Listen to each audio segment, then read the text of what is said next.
দুইজন প্রথম টেস্টের একজনও দলে চান্স পায়নি, কিন্তু চট্টগ্রাম টেস্টের দুইজনেই চান্স পাওয়ার সম্ভাবনা বেশি, বিশেষ করে জাকের আলী ওপেনার ব্যাটসম্যান।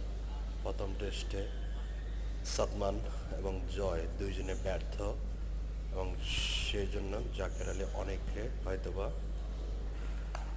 দ্বিতীয় টেস্টে চট্টগ্রাম দেখা যাবে। এবং পাশাপাশি তানজিব সাকিব তানজিব সাকিব সে দলে চান্স পাবে।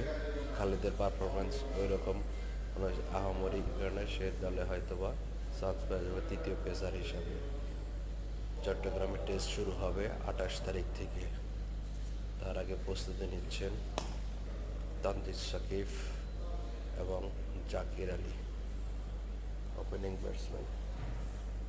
বাংলাদেশে যে তিনজন ওপেনিং ব্যাটসম্যান আছে, কারো ধারাবাহিকতা নেই, সবাই একই পারফরমেন্সে চলতেছে।